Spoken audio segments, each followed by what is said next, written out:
आज मैं आप लोगों को कंटिन्यूअस चार्ज डिस्ट्रीब्यूशन पढ़ाऊंगा। कंटिन्यूअस चार्ज डिस्ट्रीब्यूशन क्या होता है बच्चों, ये जानना ज़रूरी है।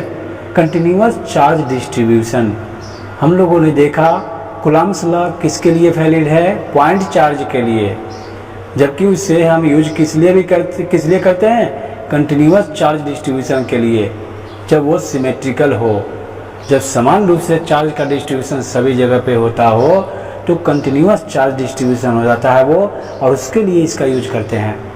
तो किसी भी बॉडी पे चार्ज का डिस्ट्रीब्यूशन कितने टाइप से हो सकता है, तो हमें पहले तो ये देखना है कि कोई भी बॉडी, कोई ऑब्जेक्ट जो होता है वो कितने टाइप का हो सकता है। 1 डायमेंशनल, 2 डायमेंशनल और 3 डायमेंशनल हो सकता है ना। तो 1 डायमेंशनल जो भी डिस्ट्रीब्यूशन होगा चार्ज का, 2 डायमेंशनल डिस्ट्रीब्यूशन होगा और 3 डायमेंशनल भी डिस्ट्रीब्यूशन होगा चार्ज का। 3 तरीके से चार्ज का डिस्ट्रीब्यूशन होगा बच्चों। तो सबका अलग अलग नाम दिया गया, सबका सिंबल भी डिफरेंट है, और इसी सिंबल का यूज करके हम लोग बहुत सारे कंटिन्यूअस डिस्ट्रीब्यूटेड चार्ज पर बॉडी पे हम लोग electric force, electric field calculate करते हैं। लेकिन कंटिन्यूअस चार्ज डिस्ट्रीब्यूशन होता क्या है ये ज़रा देखना है हमें। किसी भी ऑब्जेक्ट पे चार्ज का डिस्ट्रीब्यूशन कंटिन्यूअसली होता हो और इक्वली और कंटिन्यूअसली होता हो तो उसे कंटिन्यूअस चार्ज डिस्ट्रीब्यूशन कहा जाता है। पहले तो हम देखेंगे कंटिन्यूअस चार्ज डिस्ट्रीब्यूशन क्या है। तो किसी भी बॉडी पे चार्ज का डिस्ट्रीब्यूशन कंटिन्यूअसली और इक्वली होता हो तो उसे कंटिन्यूअस चार्ज डिस्ट्रीब्यूशन कहा जाएगा। When charge on any object is distributed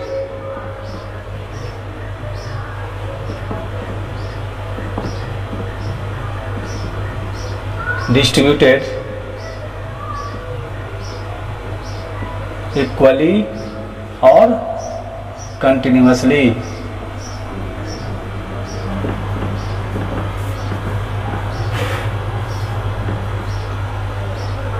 then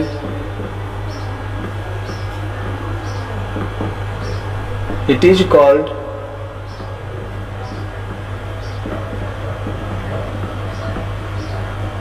continuous charge distribution।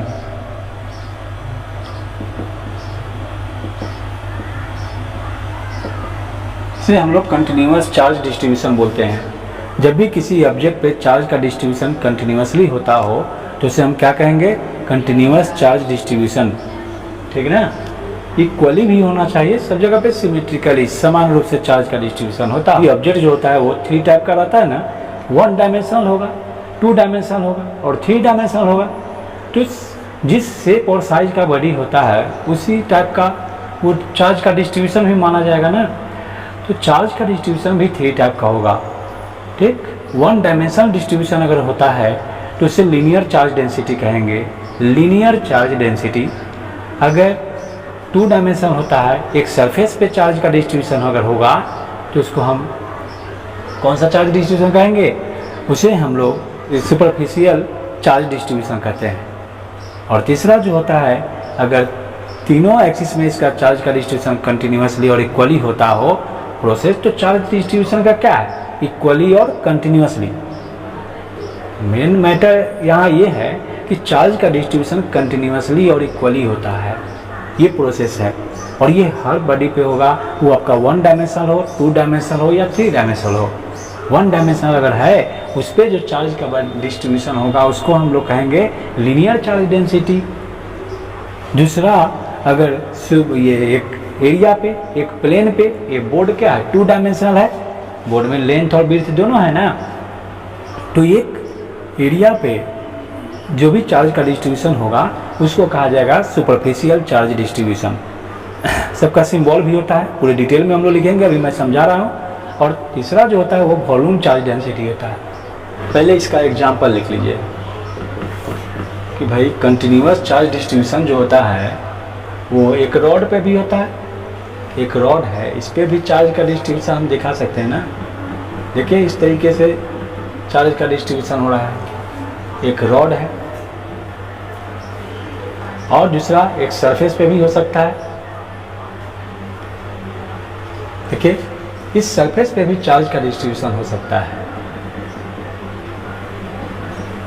इस टाइप से भी चार्ज डिस्ट्रीब्यूशन होता है। क्या है? सरफेस, प्लेन कहेंगे हम इसको, प्लेन पे भी चार्ज का डिस्ट्रीब्यूशन होगा। और तीसरा वॉल्यूमेट्रिक चार्ज डिस्ट्रीब्यूशन, तीनों एक्सिस में चेंज होता है। बच्चों 3 डायमेंशनल चार्ज डिस्ट्रीब्यूशन जो होता है वो इस टाइप का भी रहता है। देखिए ऐसे भी है, इस पे भी चार्ज डिस्ट्रीब्यूशन अगर इस टाइप से हो रहा है तो इसे कहा जाएगा 3 डायमेंशनल चार्ज डिस्ट्रीब्यूशन। ठीक ना, ये वॉल्यूम कहलाता है। वॉल्यूम पे भी चार्ज का डिस्ट्रीब्यूशन होता है जिसे वॉल्यूमेट्रिक चार्ज डिस्ट्रीब्यूशन कहा जाता है। इसमें तो आपका एक स्फीयर भी हो जाएगा ना, इस टाइप का अगर है और इसमें चार्ज डिस्ट्रीब्यूशन अगर इस टाइप से हो रहा है तो क्या कहिएगा? ये आपका वॉल्यूमेट्रिक चार्ज डिस्ट्रीब्यूशन कहलाता है, वॉल्यूमेट्रिक चार्ज डिस्ट्रीब्यूशन कहा जाता है। ये सारे एग्जाम्पल है, इसे कंटिन्यूअस चार्ज डिस्ट्रीब्यूशन का एग्जाम्पल होता है। बच्चों कंटिन्यूअस चार्ज डिस्ट्रीब्यूशन मैंने बताया आपको कि 3 टाइप का होता है। कौन कौन सा होता है? 1 डायमेंशनल, 2 डायमेंशनल और 3 डायमेंशनल होता है। तो इसमें हम लोग लिखेंगे इट इज 3 टाइप्स। ये 3 टाइप 3 तरह का होता है। कौन कौन सा? एक नंबर में देखिए लीनियर चार्ज डेंसिटी होता है,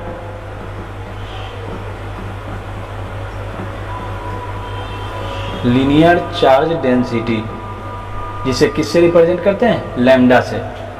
और दूसरा नंबर में होता है सुपरफिशियल चार्ज डेंसिटी। ये मैं समझाऊंगा आपको, सबको एक्सप्लेन करेंगे हम लोग। अभी इसका नाम लिखिए कि कंटिन्यूअस चार्ज डिस्ट्रीब्यूशन। चार्ज का डिस्ट्रीब्यूशन जो कंटिन्यू होता रहता है किसी बॉडी पे, वो कितने टाइप से होता है वो हम लोग लिख रहे हैं पहले। 1 डायमेंशनल डिस्ट्रीब्यूशन अगर हुआ तो लीनियर चार्ज डेंसिटी। दूसरा होता है जो किसी एरिया पे, सरफेस पे अगर चार्ज का डिस्ट्रीब्यूशन आपको दिखे, 2 डायमेंशनल डिस्ट्रीब्यूशन अगर दिखे तो हम कहेंगे कि सुपरफिशियल।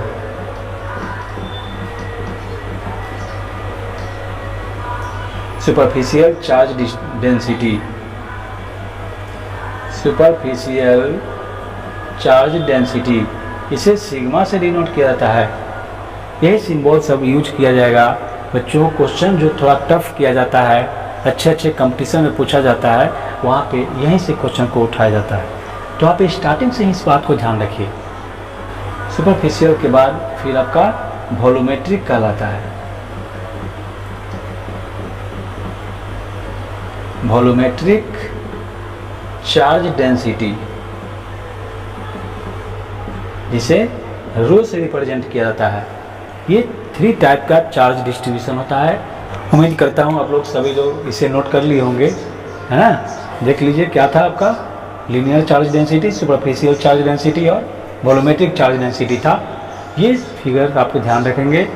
एक रॉड में लीनियर चार्ज डेंसिटी होगा और अगर एक 2 डायमेंशनल डिस्ट्रीब्यूशन होता है तो उसको प्लेन में कहेंगे जिसे सुपरफिशियल चार्ज डेंसिटी कहेंगे। वॉल्यूम में अगर चार्ज का डिस्ट्रीब्यूशन होता है, वॉल्यूम यानी लेंथ, विड्थ और हाइट तीनों चेंज हो रहा है, अगर उसका तीनों में चार्ज का डिस्ट्रीब्यूशन हो रहा है तीनों एक्सिस में, तो उसे हम लोग वॉल्यूमेट्रिक चार्ज डेंसिटी कहेंगे।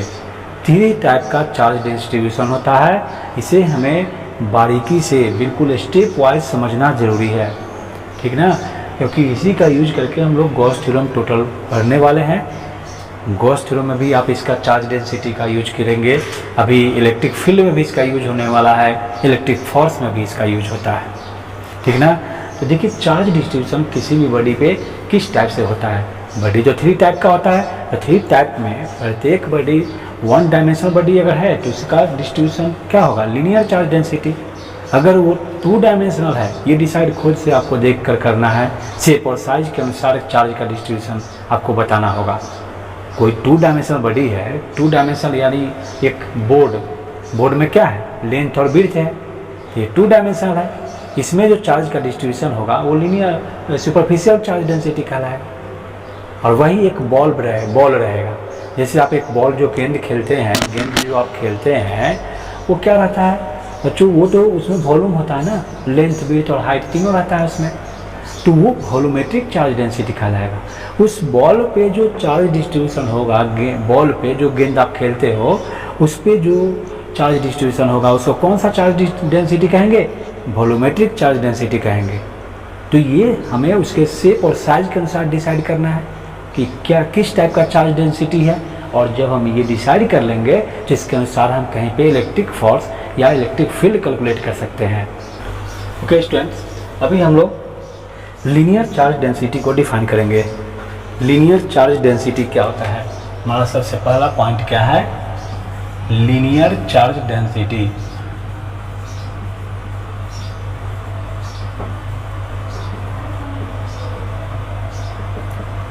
लीनियर चार्ज डेंसिटी जिसे हम लैम्डा से रिप्रेजेंट करते हैं, ठीक ना, लीनियर चार्ज डेंसिटी है, ये किसे कहा जाता है? तो चार्ज का डिस्ट्रीब्यूशन अगर यूनिट लेंथ पे होता हो, 1 मीटर के डिस्टेंस पे, रॉड तो बहुत सारे लेंथ का हो सकता है ना, 5 मीटर, 10 मीटर, 20 मीटर का के लेंथ का रॉड हो सकता है। उसमें अगर यूनिट लेंथ पे 1 मीटर पे जितना भी चार्ज का डिस्ट्रीब्यूशन होगा उसी को कहा जाएगा लीनियर चार्ज डेंसिटी। ठीक ना बच्चों, समझ रहे हैं बात आप? यूनिट लेंथ पे जितने चार्ज का डिस्ट्रीब्यूशन होता है आपको लीनियर चार्ज डेंसिटी कैलकुलेट करना। क्या करोगे आप? यूनिट डिस्टेंस पे, यूनिट लेंथ पे, कोई मान लो कि कोई रॉड तुम्हारा 5 मीटर लेंथ का है, 5 मीटर लेंथ का तुम्हारा रॉड है, तो क्या 1 मीटर, तो उसे कैसे कैलकुलेट करोगे लीनियर चार्ज डेंसिटी को? यूनिट लेंथ पे 1 मीटर लेंथ पे जितना भी चार्ज का डिस्ट्रीब्यूशन होगा वो हमारा लीनियर चार्ज डेंसिटी कहलाएगा।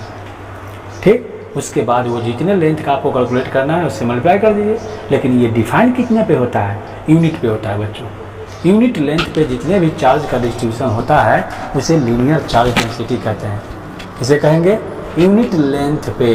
मैं बार बार आपको कह रहा हूँ, मान लीजिए कि ये पेन आपका 3 मीटर लंबा है, ये ओनली रॉड है, ये लेंथ है इसमें ना, तो 1 मीटर के लेंथ, 3 मीटर लेंथ मैं मान रहा हूँ, तो 1 मीटर के लेंथ में जितने भी चार्ज का डिस्ट्रीब्यूशन होगा वही लीनियर चार्ज डेंसिटी कहलाएगा। ठीक ना बच्चों, समझ रहे हैं सभी लोग? तो इसे हम लोग ऐसे डिफाइन करते हैं। इसे रिप्रेजेंट किससे करते हैं? तो लैम्डा से रिप्रेजेंट करते हैं। मान लीजिए आपको दिया गया एक रॉड है, ये रॉड है, इस रॉड पे आप चार्ज डिस्ट्रीब्यूशन कर रहे हैं। ठीक, मान लीजिए कि इस पे आपका Q चार्ज का डिस्ट्रीब्यूशन हुआ। Q चार्ज का डिस्ट्रीब्यूशन इस रॉड पे हो रहा है जिसका लेंथ क्या है? L है। L लेंथ का एक रॉड है और Q चार्ज का डिस्ट्रीब्यूशन हो रहा है, तो इसका लीनियर चार्ज डेंसिटी क्या हो? इसे हम लिखेंगे linear charge density lambda is equal to Q upon L, ये लिखेंगे।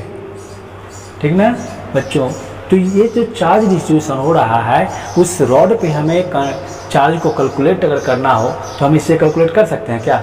Q इज इक्वल टू हम क्या लिखेंगे? Q is equal to lambda L हो जाएगा। चार्ज ऑन रॉड हो गया ये, समझ रहे हैं ना? Charge on rod. यहीं पे आप स्टेप वाइज स्टेप जब समझेंगे तभी न्यूमेरिकल में आपको बहुत ज़्यादा इंटरेस्ट आएगा।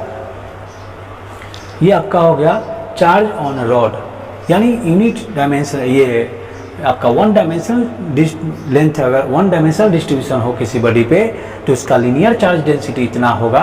अगर उसका लीनियर चार्ज डेंसिटी गिवन हो तो हम उस पर चार्ज भी कैलकुलेट कर सकते हैं, है ना बच्चों? ये जानना जरूरी है। ठीक है, तो ये लीनियर चार्ज डेंसिटी कहलाता है। ठीक, देखिए अब इस पे हम लोग इसको जरा सा, इसका यूनिट अगर लिखिएगा क्या होगा? SI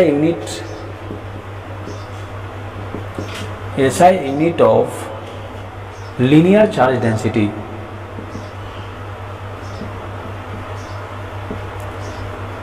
लीनियर चार्ज डेंसिटी का SI यूनिट क्या होगा बताइए? चार्ज को किससे मेजर करते हैं? कूलम्ब से, और लेंथ को मीटर से, तो कूलम्ब मीटर होगा, कूलम्ब पर मीटर, कूलम्ब पर मीटर। समझ रहे हैं ना? यही होता है इसका SI यूनिट। SI यूनिट इसका यूनिट होता है।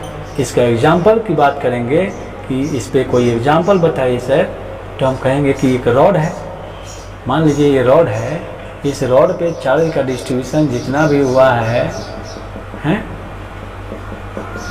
इस रॉड पे ये एक रॉड है, रॉड पे L लेंथ का रॉड है, ठीक ना।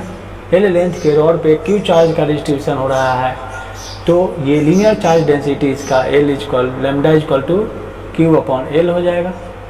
वहीं पे अगर एक सर्कुलर फिगर है बच्चों, सर्कुलर फिगर, सर्किल पे अगर चार्ज का डिस्ट्रीब्यूशन हो रहा है, सर्किल या रिंग क्या होता है, वन डायमेंशनल होता है बच्चों। रिंग या सर्किल जो होता है वो वन डायमेंशनल होता है, सर्किल या रिंग जो होता है वो वन डायमेंशनल होता है। एक रिंग को जब हम ऐसे पकड़ के इसको मोड़ देंगे, एक रॉड है उसे जब आप ऐसे मोड़ दीजिएगा तो वन डायमेंशनल नहीं रहेगा, वो टू डायमेंशनल नहीं होगा, वो क्या होगा, वन डायमेंशनल माना जाता है। तो इस पे जो लैम्डा है, lambda equal to Q by L लिखेंगे। वहीं पे मान लीजिए कि R रेडियस के, देखिए R रेडियस है, इसके सर्कुलर पाथ पे अगर Q चार्ज का डिस्ट्रीब्यूशन हो रहा है, इस तरीके से Q चार्ज का डिस्ट्रीब्यूशन अगर होता है तो इसका लीनियर चार्ज डेंसिटी क्या लिखिएगा, lambda equal to Q upon, इसके यूनिट लेंथ पे कैलकुलेट करना है, इस सर्किल के यूनिट लेंथ पे चार्ज का डिस्ट्रीब्यूशन कितना हो रहा है ये कैलकुलेट करना है हमें। इस सर्किल के यूनिट लेंथ पे, इस रिंग के यूनिट लेंथ पे हमें चार्ज डिस्ट्रीब्यूशन कैलकुलेट करना है। क्या करेंगे बच्चों, इसके लिए क्या कीजिएगा, यूनिट लेंथ पे क्या करेंगे, इसका पूरा सरकमफ्रेंस क्या होगा 2 पाई आर, 2 पाई आर से हम इसमें डिवाइड करेंगे, तब हमें लीनियर चार्ज डेंसिटी मिलेगा। बच्चों linear charge density of circle और रिंग जो होता है वो Q अपॉन 2 पाई आर, क्योंकि ये यूनिट लेंथ पे डिफाइन किया जाता है। शेप में आपका देखिए, सर्किल में तो आप परेशान हो सकते हैं ना कि सर सर्किल कैसे ये तो 2 डायमेंशन होना चाहिए, नहीं, ये भी 1 डायमेंशन होता है बच्चों। एक रॉड के दोनों एंड को जब आप कनेक्ट कर दोगे, एक रॉड के दोनों एंड को जब कनेक्ट करोगे, दोनों छोर को कनेक्ट कर दोगे तो सर्कुलर बनेगा। लेकिन वो है क्या, 1 डायमेंशनल चीज़ को ही तुम ऐसा शेप दिए हो ना, उसमें एक सरफेस नहीं ना है, क्या बीच में भी कोई प्लेन है, सरफेस है नहीं, तो ये आपका लीनियर चार्ज डेंसिटी कहलाता है। चलिए बच्चों इसे डिफाइन करते हैं। Linear charge density, it is defined as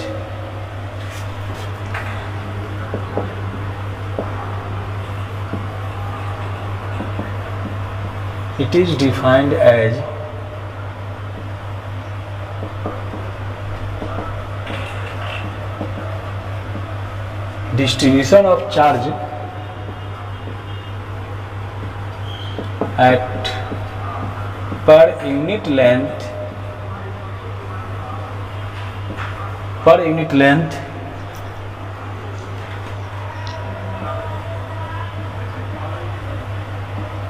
equally और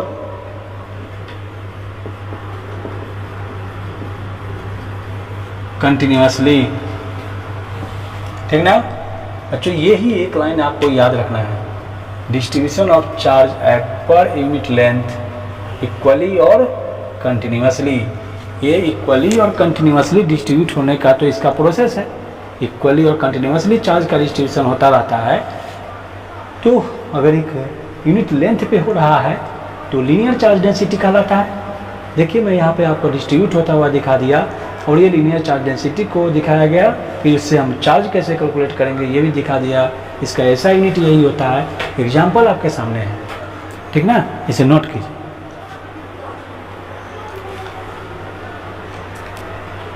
इसमें एग्जाम्पल में लिख दीजिए बच्चों,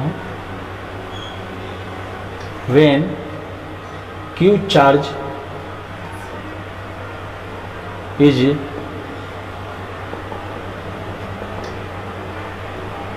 distributed at R radius at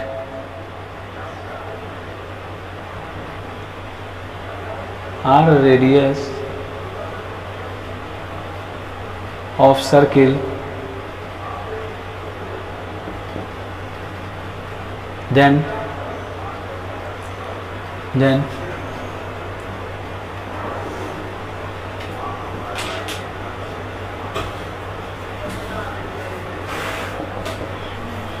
linear charge density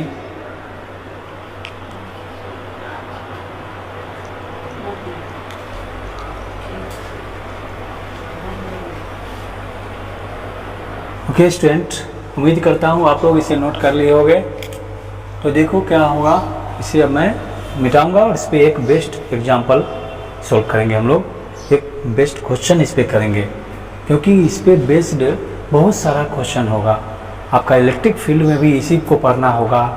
तो एक टाइप को अगर आप समझ जाते हैं तो उस पर बेस्ड कोई भी टाइप का आपको आइडिया मिल जाएगा क्या होता है। चार्ज कैसे कैलकुलेट करेंगे हम किसी कंटिन्यूअस चार्ज डिस्ट्रीब्यूशन पे, कंटिन्यूअस चार्ज डिस्ट्रीब्यूटर बॉडी पे हम चार्ज कैसे कैलकुलेट करते हैं, ये ध्यान देना है। एक क्वेश्चन करते हैं। एक क्वेश्चन क्या है कि आपका एक रॉड है, जिसपे पॉजिटिव चार्ज डिस्ट्रीब्यूटर है। देखिए, जो यहाँ से इसका लेंथ L लेंथ का है, एक रॉड L लेंथ का एक रॉड है। इसके एक इंड से कहीं पे एक पॉइंट को ले लिया गया। बच्चों, एक पॉइंट है यहाँ पे, जो पॉइंट P है, इस पे आपको इलेक्ट्रिक फोर्स कैलकुलेट करना है। इलेक्ट्रिक फोर्स कैलकुलेट करना है किसके कारण? कंटिन्यूअस चार्ज डिस्ट्रीब्यूशन के कारण। बट आपको गिवन पहले से क्या पढ़े हैं आप? कूलम्ब्स लॉ जो है वो किसके लिए वैलिड है? पॉइंट चार्ज के लिए। यहाँ तो कंटिन्यूअस चार्ज डिस्ट्रीब्यूशन है, पॉइंट चार्ज को यूज करके ही हम लोग इसको इंटीग्रेट करेंगे और फिर हम इसे इसके कारण किसी भी पॉइंट पे हम इलेक्ट्रिक फोर्स कैलकुलेट कर सकते हैं। समझ रहे हैं ना? इलेक्ट्रिक फोर्स कैलकुलेट करने का प्रोसेस वही है, कूलम्ब्स लॉ ही है, लेकिन वहाँ पे हम जरा कैलकुलस यूज करके ही इसे हम कैलकुलेट करेंगे, इंटीग्रेशन का यूज करेंगे। बच्चों, ये लेंथ पे है और ये इस पे चार्ज कितना डिस्ट्रीब्यूट हो रहा है ये भी आपको गिवन है। क्यों चार्ज डिस्ट्रीब्यूट हो रहा है? तो क्या यहाँ पे भी चार्ज होगा ना? यहाँ भी कोई चार्ज होगा तभी तो फोर्स अप्लाई होगा, नहीं तो फोर्स अप्लाई होगा ही नहीं। दो पॉइंट चार्ज के बीच फोर्स अप्लाई होता है ना। कूलम्ब्स लॉ में जो फोर्स आप पढ़े उसमें क्या था? दो चार्ज के बीच फोर्स अप्लाई होता है, एलोंग द लाइन ज्वाइनिंग होता है। इस लाइन को हम ज्वाइन करेंगे, यहाँ से हम इसको ज्वाइन कर दिए। देखिए, जब हम ज्वाइन कर दिए तो आखिर इस रॉड से ये कितने डिस्टेंस पे है ये डिसाइड करने की बात है। मैं इसको ए मान लेता हूँ, ये डिस्टेंस पे मैं मान लेता हूँ इसे। इस रॉड से कुछ तो डिस्टेंस पे है, आप कुछ भी मान सकते हो। तो ये डिस्टेंस पर इस पॉइंट चार्ज को रखा गया। इस चार्ज जो पॉइंट है, ये पॉइंट चार्ज ये यहाँ भी रखा जा सकता है, आपका इस साइड में भी रखा जा सकता है, यहाँ भी रखा जा सकता है, कहीं भी रखा जा सकता है।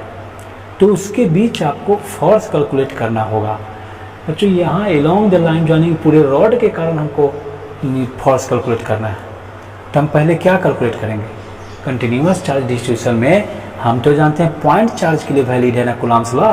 तो पॉइंट चार्ज पहले हम इस रॉड में एक पॉइंट चार्ज को कैलकुलेट करेंगे पहले हम। इसके लिए हमें एक एलिमेंट कट करना पड़ेगा। बच्चों, एलिमेंट कट करने का प्रोसेस आपको आना चाहिए। एलिमेंट जो कट करना है इसमें वो क्या करना है? यहाँ से ये जो पॉइंट चार्ज है, यहाँ से x डिस्टेंस आगे बढ़कर हम एक एलिमेंट कट करेंगे। मान लीजिए यहाँ पे मैं एक एलिमेंट कट कर दिया, छोटा सा पार्ट। इस छोटे से पार्ट पे जो यहाँ से कितने डिस्टेंस पे मैंने कट किया है? x डिस्टेंस पे। पॉइंट चार्ज से x डिस्टेंस पर है वो। ये जो P पॉइंट है, इससे रॉड में कहीं भी आप यहाँ कट कर सकते हैं, यहाँ कट कर सकते हैं। इस रॉड को तो इनफाइनाइट पार्ट में आप कट कर सकते हैं ना, इनफाइनाइट अनंत पार्ट में आप इसको कट कर सकते हैं। एक पार्ट को आप ले लीजिए, इसमें से एक पार्ट पे चार्ज कितना होगा? अच्छा, एक पार्ट पे ये तो टोटल चार्ज है, इस रॉड पे टोटल चार्ज क्यों है? अब मैं बात कर रहा हूँ आपसे कि ये जो छोटा सा पार्ट है इसका लेंथ क्या लिखिएगा? dl लेंथ होगा। स्मॉल लेंथ होगा ना DL, स्मॉल चेंज को किससे रिप्रेजेंट करते हैं, स्मॉल d से। फिर इस पे चार्ज कितना होगा ये जरा बताइए मुझे। तो लैम्डा, तो इस पे चार्ज डिस्ट्रीब्यूशन है, lambda is equal two cube upon DL। तो x है, यहाँ पे हम इसको लिखेंगे dx, x पे जाकर dx वो कट कर रहा है, dx कट कर रहा है, ठीक ना, dx। तो इस dx पे चार्ज क्या होगा, dq चार्ज हो जाएगा, dq चार्ज होगा।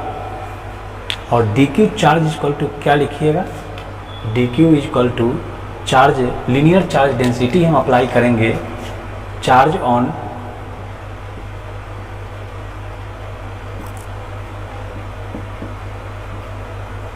ए स्मॉल एलिमेंट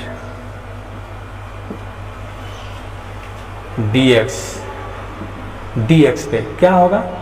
तो linear charge density lambda equal to हम क्या लिखेंगे यहाँ, dq अपॉन dx लिखेंगे ना।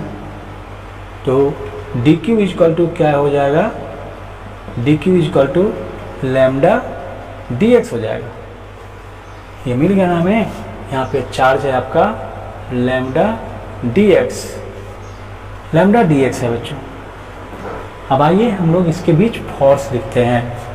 तो फोर्स क्या होगा, बाय कूलम्ब्स लॉ।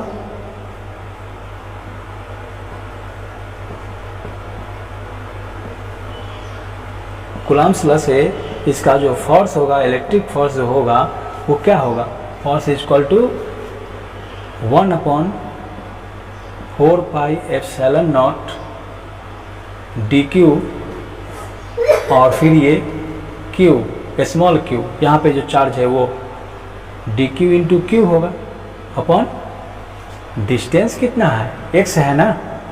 इस dq के कारण हम लोग, इस dq के कारण हम यहाँ पे फोर्स कैलकुलेट कर रहे हैं।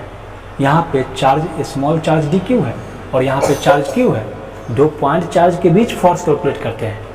तो इसके बीच जो फोर्स कैलकुलेट करेंगे, इसके बीच का डिस्टेंस कितना है, सेपरेशन क्या है, x है, तो x स्क्वायर हो जाएगा यहाँ पे, ठीक ना बच्चों। और dq तो आप कैलकुलेट कर चुके हो। तो f इक्वल टू इसे क्या लिखोगे, 1/4πε0 डॉट dq की जगह तुम्हें रखना पड़ेगा lambda dx into Q upon x square हो जाएगा, ठीक है ना। ये फोर्स भी कितना होगा, क्या टोटल फोर्स होगा, नहीं, स्मॉल फोर्स होगा।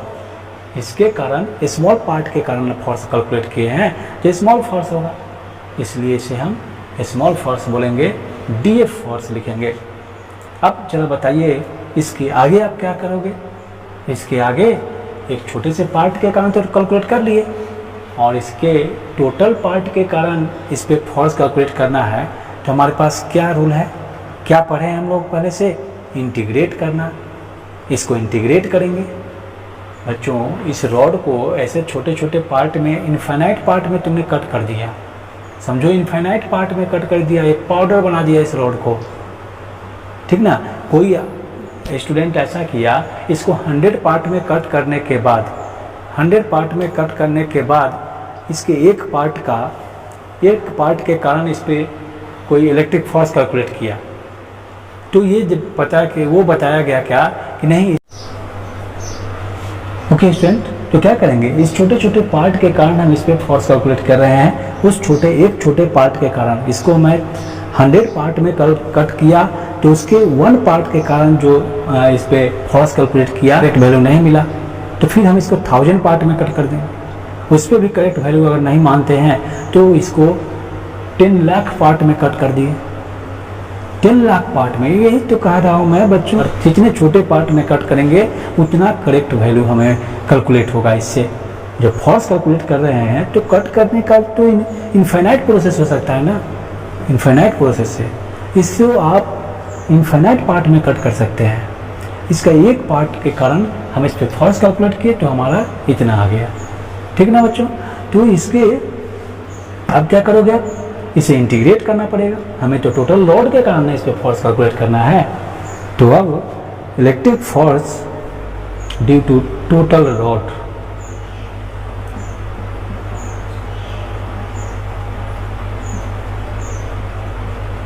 Electric force due to total rod के कारण क्या लिखेंगे, F equal to D F. देख लो बच्चों, इसे हम इंटीग्रेट कर देंगे तो हमें टोटल फोर्स कैलकुलेट हो जाएगा। आखिर इसका क्या लिखेंगे हम, इस ये जो डी एफ है, इस डी एफ के जगह पे हम क्या लिखेंगे, ये मार्केबल पॉइंट है बच्चों। इस डी एफ के जगह F इक्वल टू आपको डी एफ आया हुआ है, तो डी एफ के जगह पे मैं रखूँगा 1/4 pi epsilon nought dot lambda D x Q upon x square, ये होगा। अब बच्चों मुझे एक बात बताओ आप लोग कि इसमें कौन पॉइंट वेरिएबल है, ये ध्यान दो। तो इसमें वेरिएबल होगा आपका, कौन वेरिएबल होगा, जिसके साथ x लगा, d लगा हुआ है ना, स्मॉल d जिसके साथ लगा हो वही वेरिएबल होगा। तो चलिए इसमें हम लिमिट कैसे रखेंगे, इस पे लिमिट मैं कैसे रखूँगा ये बताइए मुझे। x के टर्म में रखेंगे, कहाँ से कहाँ तक, ये पूरे लेंथ है l से कहाँ तक, a प्लस l तक ना, l से लेकर कहाँ तक, l plus a plus l तक हमें इसे कैलकुलेट करना है। तो इसका लिमिट हम रखेंगे l to a plus l। देख लो यहाँ से इस इंड से लोअर इंड से अपर इंड तक ना, लोअर इंड से अपर इंड तक ना लिमिट लिया जाता है। इंटीग्रेशन मैं बता चुका हूँ बच्चों, अगर कोई का छूटा हो तो आप इंटीग्रेशन लेक्चर देख लेना, या वीडियो पे डिस्क्रिप्शन में मैं नीचे लिंक दे दूंगा, उसी इंटीग्रेशन को देख लेना बच्चों। इंटीग्रेशन जरूरी है, हर जगह पे इसका यूज किया जाएगा। तो देखिए इसे अब आप क्या करोगे, जो वेरिएबल है उसे छोड़कर जो कांस्टेंट है उसे बाहर कर दो।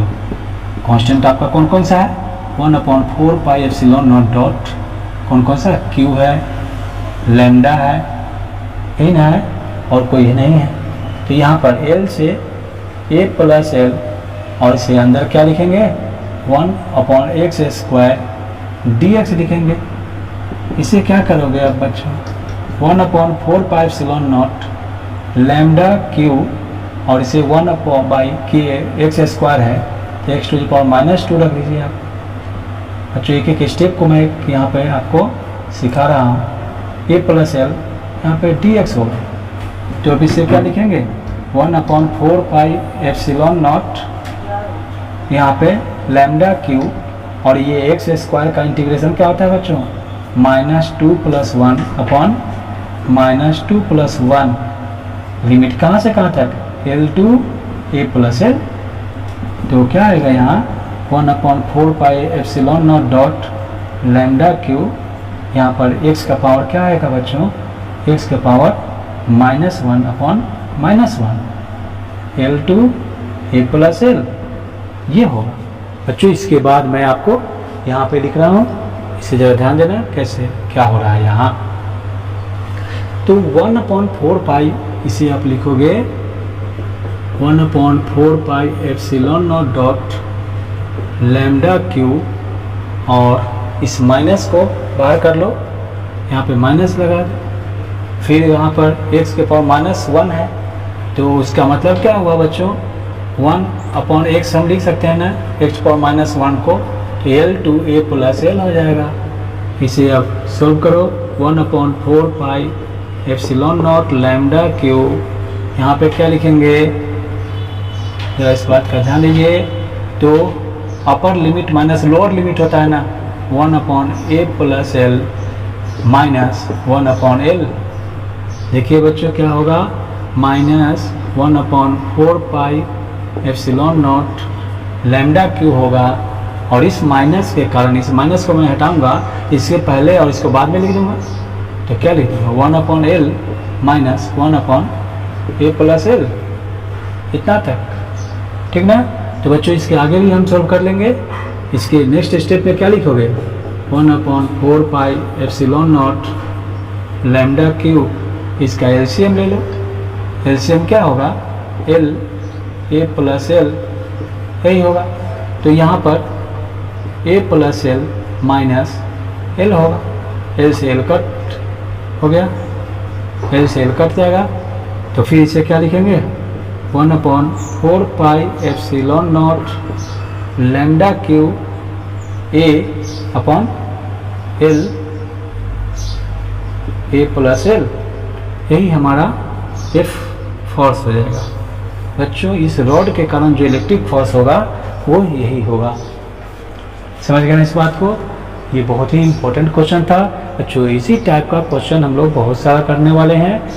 आपको आगे की ओर मिलेगा force due to ring, force due to semi circular arc होगा, सेमी सर्कुलर आर्क के कारण भी इलेक्ट्रिक फोर्स कैलकुलेट करेंगे, लेकिन प्रोसेस यही रहेगा।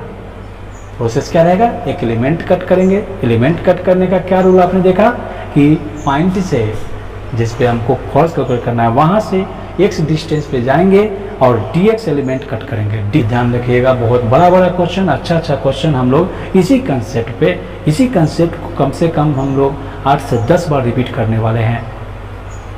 कंसेप्ट क्या है कि एलिमेंट कट करने का प्रोसेस, एलिमेंट कट करेंगे, उस एलिमेंट पे चार्ज क्या होगा, उस चार्ज के कारण उस पर फोर्स क्या होगा, और फिर इंटीग्रेट करने आना चाहिए। इसमें लोअर लिमिट से अपर लिमिट हमें पहचान करने आना चाहिए। समझ गए ना इस बात को?